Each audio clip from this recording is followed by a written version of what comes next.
वालेकुम गाइस, क्या हाल है आप सबका? ठीक ठाक है। मेरा नाम है इरफान हैदर और आप देख रहे हैं मेरा यूट्यूब चैनल इरफान हैदर। तो जनाब, हमने ये जो सीरीज़ एक स्टार्ट की हुई है असिस्टेंट डायरेक्टर की, जो पीपीएससी में पोस्ट आई थी अभी हेल्थ डिपार्टमेंट में, उसकी प्रिपरेशन की। तो उसके सिलसिले में ये मेरी छठी वीडियो है जिस पे हम अभी चल रहे हैं बिज़नेस लॉ के ऊपर। कि बिज़नेस लॉ को हम देखने के उसमें से कौन कौन सी इंपॉर्टेंट टर्म्स हैं कि जिनको एमसीक्यूज़ में कन्वर्ट किया जा सकता है। तो हमारा ये जो सिलसिला है, ये हम कॉन्सेप्ट क्लियर कर रहे हैं, ना कि हम एमसीक्यूज़ का रट्टा बना रहे हैं। हम बुक के अंदर से वो इंपॉर्टेंट टॉपिक ले रहे हैं कि जिनके एमसीक्यूज बन सकते हैं। अब तक हमने तकरीबन 5 लेक्चर में कवर कर लिया हुआ है कि कॉन्ट्रैक्ट क्या होता है, एक्सेप्टेंस क्या होती है, और उसके बाद ऑफर क्या होती है, कंसिडरेशन क्या होती है। तो अब ये छठा लेक्चर है, इसमें हम आज देखेंगे कि कोज़ाई कॉन्ट्रैक्ट क्या होता है या इम्प्लाइड कॉन्ट्रैक्ट क्या होता है। तो ये कोज़ाई कॉन्ट्रैक्ट ऐसा कॉन्ट्रैक्ट होता है कि जिसके अंदर ना तो कोई ऑफर एक्सप्रेस की जा रही होती है, ना ही कोई एक्सेप्टर होता है जो कि ऑफर को एक्सेप्ट करे। ये एक ऐसी सिचुएशन बन जाती है दो पार्टीज के दरमियान कि ऑटोमेटिकली बाय लॉ उनके दरमियान एक कॉन्ट्रैक्ट जो है ना वो वजूद में आ जाता है। डेफिनेशन में क्या कह रहा है? A situation in which no offer and acceptance is made by the parties with their own consent, उनकी अपनी रजामंदी से, and some rights and obligations are enforced या imposed upon them by law. Such enforcement of rights and obligations upon any or some persons by the law is called as a quasi or implied contract। कि ऐसा contract जिसमें एक दोनों parties के ऊपर, एक के ऊपर ऑब्लिगेशन आ जाती है और दूसरे के ऊपर ये राइट आ जाता है कि वो पहले की ऑब्लिगेशन के बदले कुछ उसको रिटर्न करे। तो ये एक कोज़ाई कॉन्ट्रैक्ट होता है। इसकी हम आगे जाके कंडीशंस देखते हैं कि किस किस सिचुएशन में कोज़ाई कॉन्ट्रैक्ट जो है वो वजूद में आ जाता है। अब सबसे पहले क्या, नंबर वन कंडीशन क्या है? Supplies of necessaries.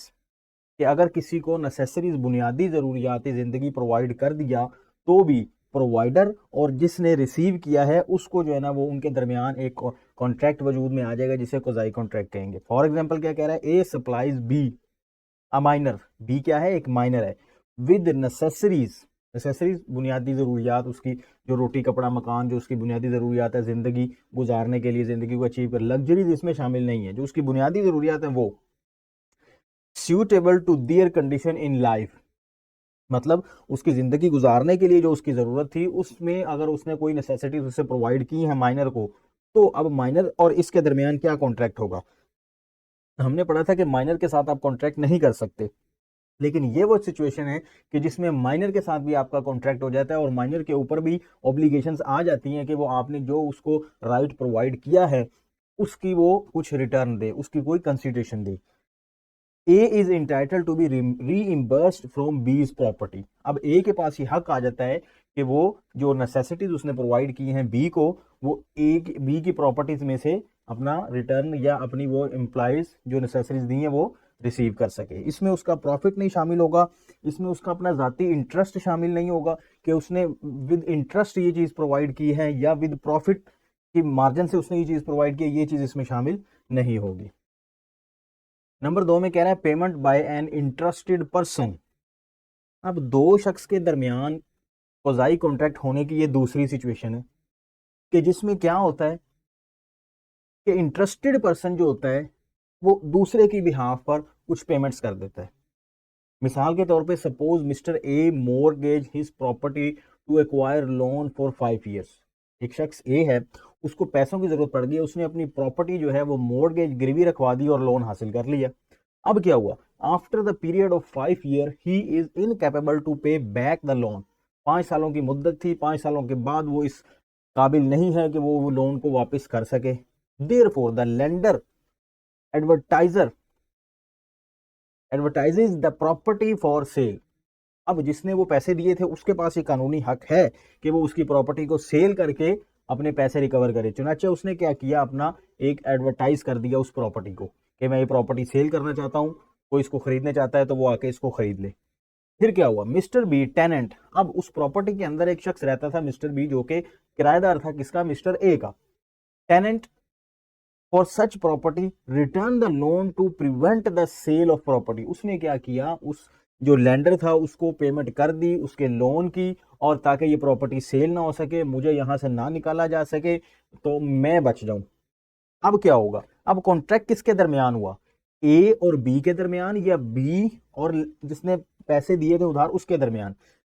देखें, now there is a quasi contract between A and his tenant mister B. अब बी का चूंकि इंटरेस्ट था इस प्रॉपर्टी को ना सेल करने से, उसका कुछ बेनिफिट इससे जुड़ा हुआ था, उसकी कुछ नेसेसिटीज इसके साथ जुड़ी हुई थी, उसने वो पैसे देकर जो कर्जदार था, जो कर्ज देने वाला था, उसको जो उसको फारिग कर दिया और खुद अब ए और बी के दरमियान ये कॉन्ट्रैक्ट आ गया। अब वो ए से अपने किराए के अंदर वो पैसे को रिकवर कर सकता है। फिर याद रखिए कि जब इंटरेस्ट इन्वॉल्व होगा तब ही क्वाज़ी कॉन्ट्रैक्ट वजूद में आएगा। जब दूसरी पार्टी का इंटरेस्ट इन्वॉल्व नहीं होगा तब वो क्वाज़ी कॉन्ट्रैक्ट नहीं होगा। फॉर एग्जांपल, आगे एक और एग्जांपल है, mister A pays arrear of rent of his neighbour, ठीक है, mister B to avoid the dispute between B and his landlord. एक शख्स है, उसने अपने मालिक मकान का कुछ बकाया जात देने हैं। वो मालिक मकान जब बकाया जात लेने बी के पास आया तो ए जो उसका हमसाया था बी का, उस गली में रहने वाला, उसने कहा कि मैं इसके बिना पर इसको पैसे पे कर देता हूँ, इसके मालिक मकान को, बी के बिना पर। उसने मालिक मकान को पैसे पे कर दिए और वो मालिक मकान चलता बना। अब बताएं, उस बी और ये नया जो शख्स आया इसके दरमियान कोई कॉन्ट्रैक्ट होगा? नहीं, इसके दरमियान कानून कहता है कोई कॉन्ट्रैक्ट नहीं होगा, क्योंकि इसने जो पैसे पे किए वो विदाउट एनी इंटरेस्ट थे, इसका कोई इंटरेस्ट नहीं था। हाँ, इंटरेस्ट तो हम कह लें सोशल वर्क था, तो सोशल वर्क आप सवाब की नीयत तो हो सकती है, सवाब तो आपको मिल सकता है, लेकिन ये क्वाज़ी कॉन्ट्रैक्ट की सिचुएशन नहीं होगी। अब ये थर्ड सिचुएशन आ जाती है। इस थर्ड सिचुएशन का नाम क्या है? Act non gratuitously performed. उसने एक ऐसा काम कर दिया कि जिसकी बिहाफ पर वो काम कर रहा है उसने उसको रोका नहीं, उसने कहा ठीक है, उसने उसका बेनिफिट भी रिसीव कर लिया और उसमें राजी रहा कि उसका बेनिफिट रिसीव कर लिया, तो फिर ये भी एक किस्म का क्वाज़ी कॉन्ट्रैक्ट बन गया। फॉर एग्जांपल क्या कहता है? A coolie takes the luggage at the railway station without being asked by the passenger to do so. ठीक हो गया, कुली आया रेलवे स्टेशन से, जो है ना, जैसे ही पैसेंजर उतरे कुली ने आके फौरन ही सामान उठा लिया और आपने भी कहा ठीक है सामान उठा लिया तो चलो चलने दो, ठीक है, आपने ना उसको रोका, ना उससे कोई तय किया, ना कुछ किया। तो अब इसका मतलब आपके और उसके दरमियान में एक रिलेशन डेवलप हो जाएगा। If the passenger does not object to that then he is bound to pay the reasonably for the work done by the coolie. अब जो रीजनेबल का मतलब, वहां पे जो सिचुएशन चल रही होगी, जो रूटीन की पेमेंट्स होगी, जो रूटीन के उसकी उजरत बनती होगी, वो आप पर देना उसको क्या होगा? पाबंद बन जाएंगे आप उसके दरमियान। तो ये एक किस्म का क्या हुआ? Quasi contract. ना उसने आपको ऑफर की, ना आपने उसको एक्सेप्ट किया, लेकिन फिर भी आपके और उसके दरमियान में क्या हो गया? एक क्वाज़ी कॉन्ट्रैक्ट डेवलप हो गया। नेक्स्ट वन आ जाता है फाइंडर ऑफ अ गुड। हाँ जी, फाइंडर ऑफ अ गुड जो है ना, ये भी एक किस्म का क्वाज़ी कॉन्ट्रैक्ट बन जाता है, जिसको चीज मिली होती है और जिसकी असल चीज होती है। लेकिन फाइंडर के कुछ जो है ना राइट्स हैं, कुछ उसके ऊपर ऑब्लिगेशंस हैं, वो एक्सेप्शनल केस है, लेकिन ये भी एक किस्म का क्या है? क्वाज़ी कॉन्ट्रैक्ट है। If a person find the goods belonging to another and takes them into his custody, he is entitled to recover the compensation for the trouble in taking the care of goods and finding the owner of the goods।